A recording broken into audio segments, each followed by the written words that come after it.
Hey, what's up? I'm Trey. And I'm Ashleigh. And this is our story. When I think about all the things that I've gone through, Isaiah 41:10 always comes to mind. Fear not, for I am with you. Do not be dismayed, for I am your God. I will strengthen you and help you. I will uphold you with my righteous right hand. So I grew up with my mom and my stepdad. My biological father was not really a part of my life. We went to church every Sunday. I was part of Awanas, and I had Jesus in my heart, but I wouldn't say that I had a full-on relationship with him. When I was in 4th grade, my parents got a divorce, which caused a lot of hatred and anger and really put a strain on my relationship with my mom. So we moved to Roanoke right before middle school, and I started going to a church and a youth group where I really feel like God started planting a seed in me and trying to work in my life. In high school, with all the hatred and anger I had and with all that high school comes with, I turned to partying and doing things that I knew I shouldn't do, but thankfully having Jesus in my heart, I could feel that he was pulling me away from that. So I grew up in a Christian home.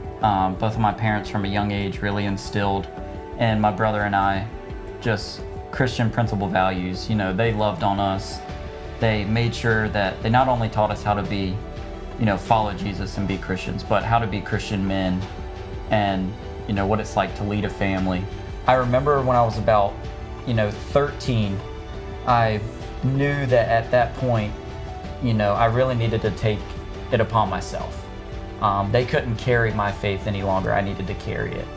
And I always used to say, you can become a Christian in church as much as you can become a car in a garage, that eventually you need to take up your cross yourself.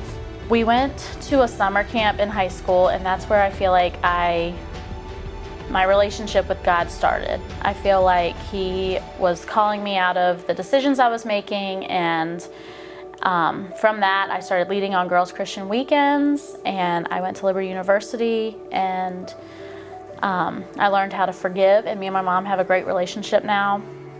And now having Christ at the center of my life, it has gone into our marriage and with our kids, and just it's something we strive for daily, to have good communication and to raise our kids to love Jesus and to love others like Jesus. And I'm just really thankful for the story I have, because God's light shined throughout it all, and he will always get the glory for that.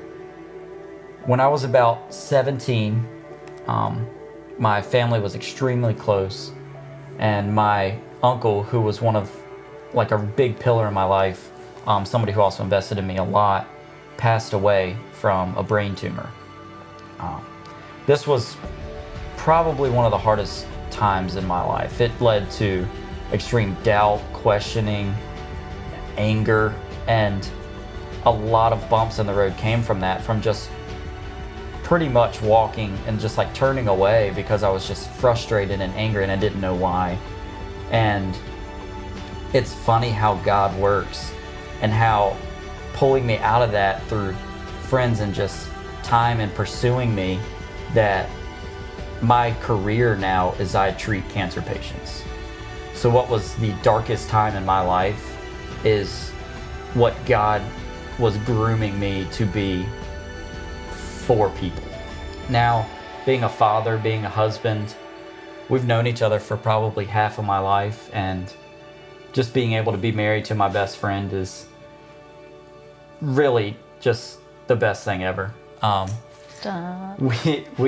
It's really cool not only pursuing God, on your own, but also being able to pursue him together, being able to now instill in our kids and just show them the love of Christ, try and show them what a marriage looks like.